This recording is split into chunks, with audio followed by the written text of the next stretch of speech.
और दोस्तों, स्वागत है आपका मेरे यूट्यूब चैनल पर। मैं आज आपके लिए फिर से लाई हूँ इन्वायरमेंटल एंड इकोलॉजी के कुछ क्वेश्चंस जो आपके एग्जाम के लिए इंपॉर्टेंट हो सकते हैं।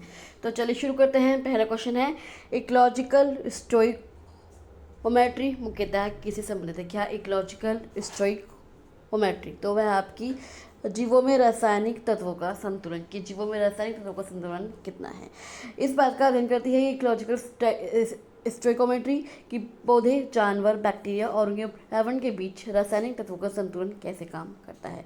जैसे केमिस्ट्री में हम किसी रिएक्शन को संतुलित करने के लिए तत्वों का निश्चित अनुपात जरूरी होता है, वैसे ही प्रकृति में भी जीवों को बढ़ने और जीवित रहने के लिए तत्वों के एक खास अनुपात की ज़रूरत होती है। मान लीजिए किसी शाकाहारी जीव को अपने शरीर के लिए ज़्यादा फास्फोरस की ज़रूरत है, लेकिन वह पौधे जो खा रहा है उसमें फास्फोरस कम है, तो तत्वों का यह असंतुलन उस जीव के विकास, प्रजनन और पूरे परितंत्र के पोषक चक्र को प्रभावित करता है।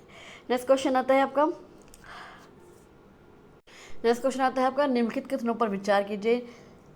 नीचे ओवरलैप संसाधनों के लिए प्रतिस्पर्धा बढ़ा सकता है, और दूसरा है गैस प्रिंसिपल प्रतिस्पर्धी बहिष्करण से संबंधित है। तो कौन सा आपका सही है? इन दोनों में से आपके ये दोनों ही सही हैं।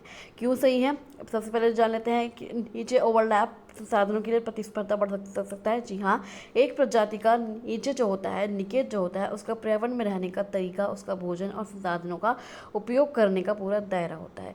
जब दो अलग अलग प्रजातियों का नीचे ओवरलैप करता है, मतलब एक दूसरे का नीचे एक जैसा ही होता है, यानी वे एक ही जगह पर एक ही तरह के भोजन या संसाधनों के लिए निर्भर होने लगते हैं, तो उनके बीच प्रतिस्पर्धा बढ़ जाती है। संसाधनों के लिए प्रतिस्पर्धा बढ़ जाती है, ओवरलैप जितना ज़्यादा होगा मुकाबला उतना ही कड़ा होगा। अब सेकंड पॉइंट पे आते हैं, गैस प्रिंसिपल प्रतिस्पर्धी बहिष्करण से संबंधित है। जी हाँ, संबंधित है।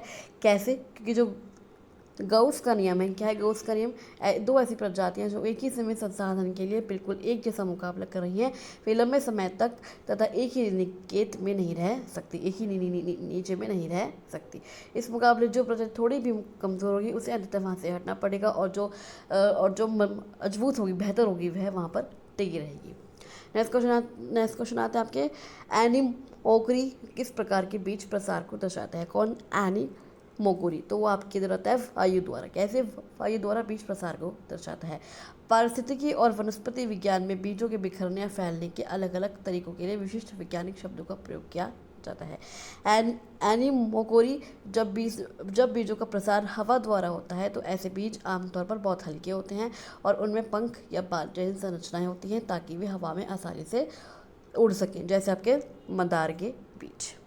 नेक्स्ट क्वेश्चन होता है आपका, इकोलॉजिकल पिरामिड उल्टा कब हो सकता है? कौन सा पिरामिड? इकोलॉजिकल पिरामिड कब हो सकता है? संख्या पिरामिड, जब संख्या पिरामिड हो। पारिस्थितिकी पिरामिड तीन प्रकार के होते हैं आपके, संख्या पिरामिड, बायोमास पिरामिड और आपके ऊर्जा पिरामिड। इनमें से कुछ पिरामिड उल्टे हो सकते हैं, लेकिन कुछ हमेशा सीधे ही रहते हैं। सबसे पहले हम जान लेते हैं संख्या का पिरामिड। जब उत्पादकों की संख्या कम हो और उन पर निर्भर उपभोक्ताओं की संख्या बहुत अधिक हो, तो यह पिरामिड उल्टा हो जा सकता है। मान लीजिए एक पेड़ है, जब एक पेड़ का पारिस्थितिकी तंत्र का वहाँ उत्पादन केवल एक पेड़ है, लेकिन उस पर रहने वाले फल खाने वाले पक्षी जो अनेक हैं, और उन पर पक्षियों के शरीर पर रहने वाले जो परजीवी हैं वो बहुत ज़्यादा है, तो वो आपका संख्या पिरामिड होगा। इसका आकार नीचे से पतला और ऊपर से चौड़ा बनता है। नेक्स्ट आता है बायोमास का पिरामिड। समुद्र या तालाब का पारिस्थितिकी तंत्र, यहाँ मुख्य उत्पादक आपका क्राइटोप्लैंकटन होते हैं, जिनका जीवन काल बहुत छोटा होता है और उनका कुल वजन एक समय पर उन्हें खाने वाली बड़ी मछलियों की कुल वजन से बहुत कम होता है। उसके बाद आता है ऊर्जा का पिरामिड। यह पिरामिड कभी कभी उल्टा नहीं हो सकता। इसके पीछे क्या है? इसके पीछे उष्णागतिकी का नियम और लिंडमैन का 10% का नियम काम करता है, कि जब भी ऊर्जा एक पोषण स्तर से दूसरे पोषण स्तर पर जाती है, तो हर ऊर्जा स्तर पर अधिकांश ऊर्जा खत्म हो जाती है, केवल 10% ही ऊर्जा ट्रांसफर हो पाती है। नेक्स्ट क्वेश्चन आता है, लैंटिक इकोसिस्टम का उदाहरण निम्नलिखित में से कौन सा है? कौन सा लैंटिक इकोसिस्टम? तो उसका उदाहरण है आपका झील। लैंटिक इकोसिस्टम क्या है? लैंटिक इकोसिस्टम है आपका, ये मान लीजिए ठहरा हुआ जल। क्या है? लैंटिक इकोसिस्टम आपका ठहरा हुआ जल। कैसे? जलीय पारिस्थितिकी तंत्र को पानी की गति या बहाव के आधार पर दो मुख्य भागों में बांटा जाता है, लैंटिक और लोटिक। क्या? लैंटिक और लोटिक। लैंटिक है आपका ठहरा हुआ जल, इसमें वह पानी आता है जो बहता नहीं है, बल्कि एक जगह पर रुका हुआ या ठहरा हुआ होता है। ऐसे आपके झील हो गई, तालाब हो गया। उसके बाद आता है आपका लोटिक। लोटिक आपका होता है बहता हुआ जल, जैसे आपकी नदी हो गई, नहर हो गई या झरना हो गया। लोटिक नेक्स्ट क्वेश्चन आता है, लोटिक इकोसिस्टम की मुख्य विशेषता क्या है? तो लोटिक इकोसिस्टम की मैंने अभी बताया था आपको, बहता हुआ जल। इसका संबंध गतिशील या बहते हुए पानी से है। इसका संबंध स्थिर या ठहरे हुए पानी से होता है, जैसे झील या तालाब। किसका? लैंटिक का। तो बिल्कुल कंफ्यूज मत होइएगा, लैंटिक आपका बहता हुआ जल और लोटिक आपका ठहरा हुआ जल। के अलावा और क्या होती है लोटिक इकोसिस्टम की कुछ विशेषता? अन्य विशेषता है ज़्यादातर लगातार ऑक्सीजन का मिलना। बहते हुए पानी और लहरों के कारण हवा की ऑक्सीजन पानी में आसानी से घुलती रहती है, जिसकी अधिकता अधिक होती है, जिसके कारण ऑक्सीजन की अधिकता अधिक होती है। यह रहने वाले जीवों का शरीर इस तरह विकसित होता है कि वे तेज बहाव में पत्थरों से चिपके रह सके और धारा के विपरीत तैर सके।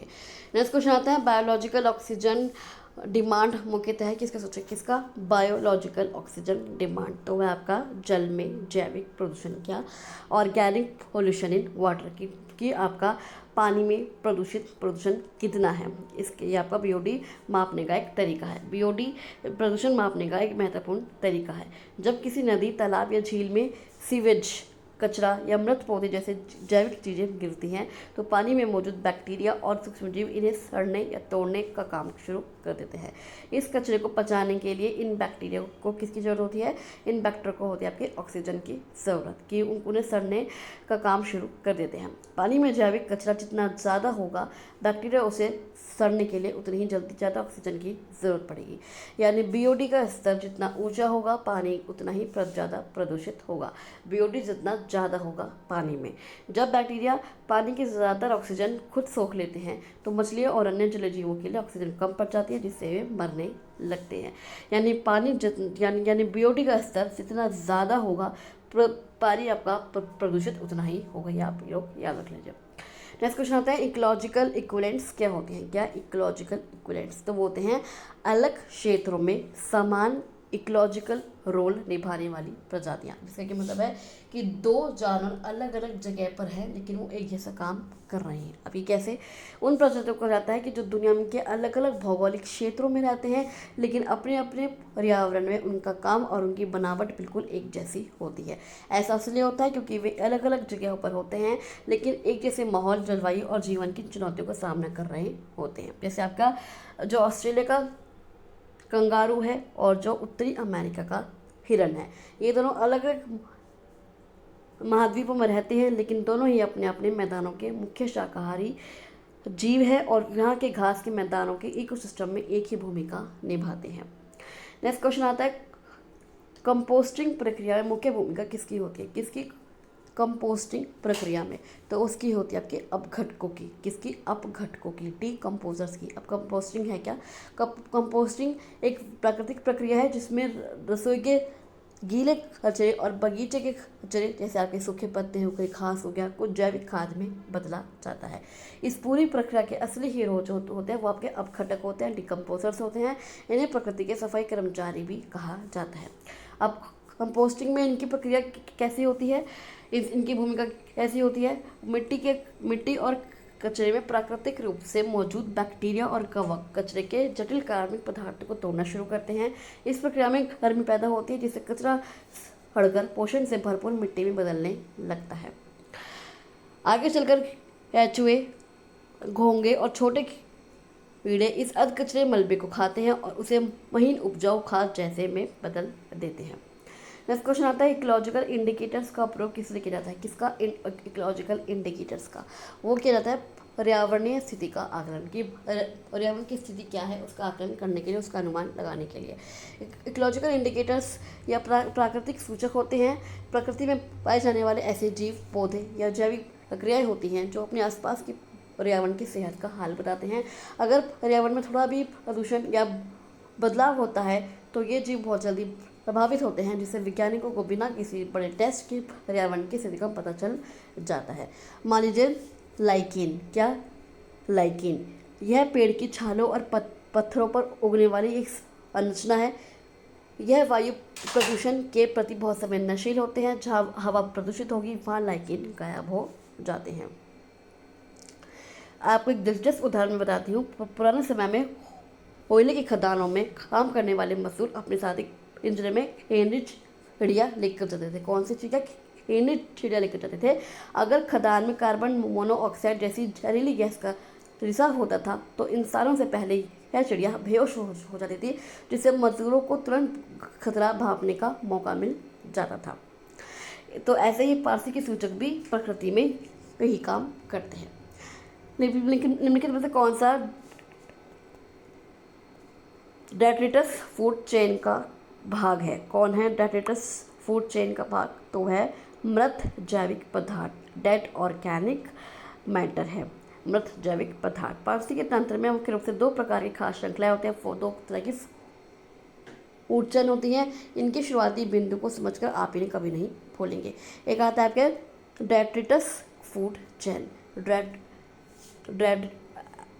डेट्रिटस खाद्य श्रृंखला।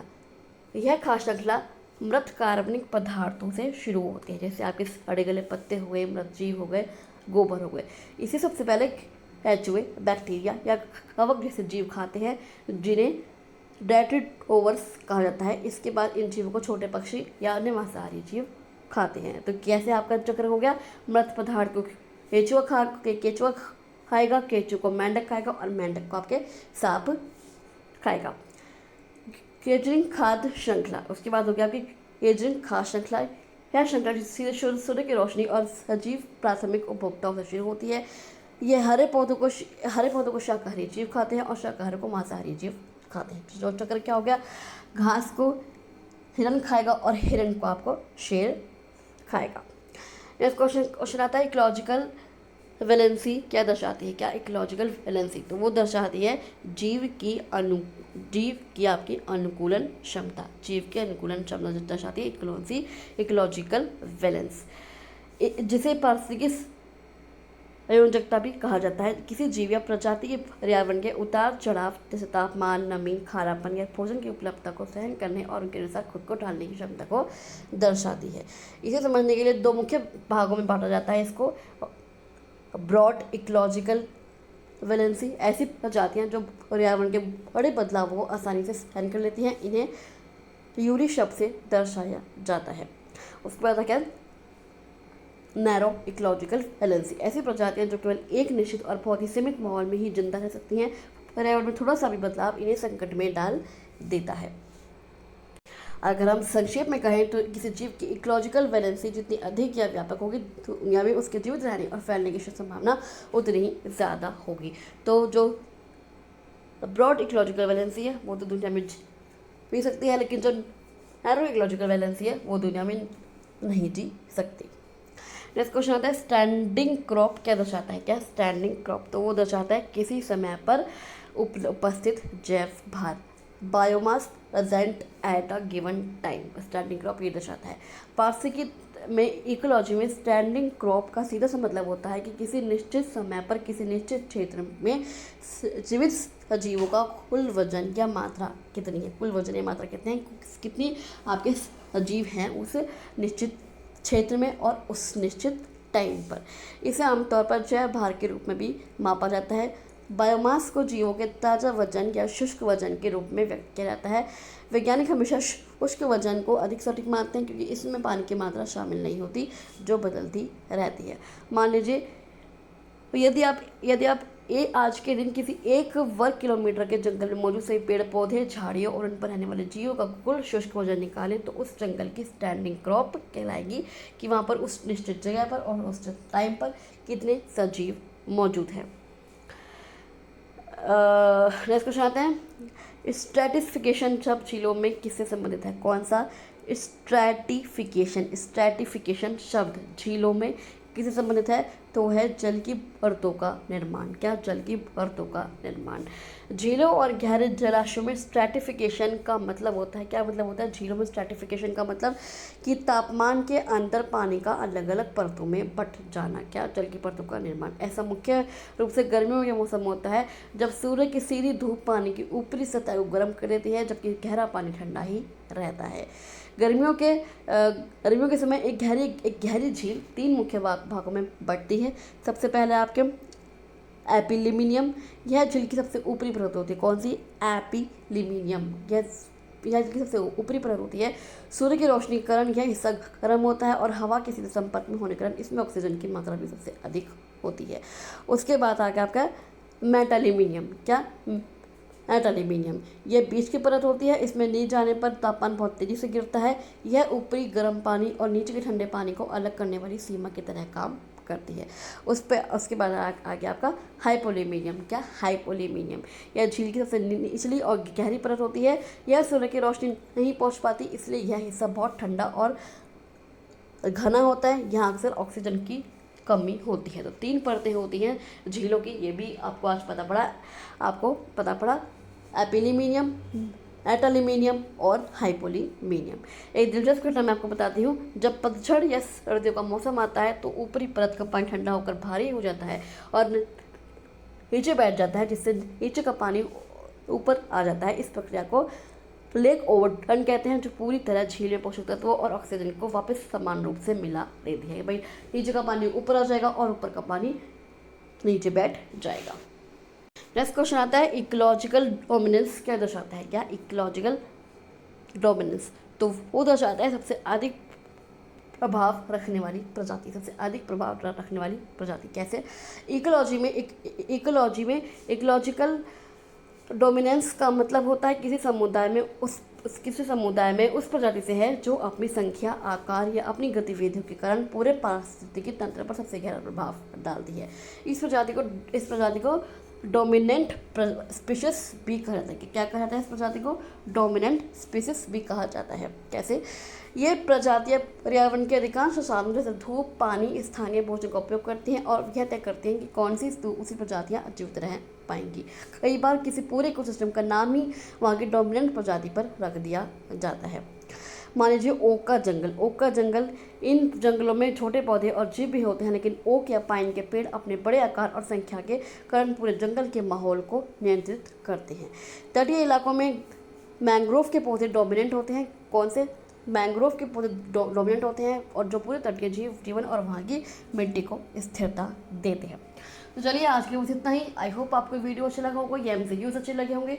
आपको वीडियो कैसा लगे मुझे कमेंट बॉक्स में कमेंट करके और बताइएगा। अगर आपको वीडियो अच्छा लगे तो आप इस वीडियो को लाइक कर सकते हैं, शेयर कर सकते हैं और इस चैनल को सब्सक्राइब करके ज़रूर जाइएगा। चलिए मैं आपसे मिलती हूँ अगली वीडियो में, तब तक के लिए थैंक यू सो मच।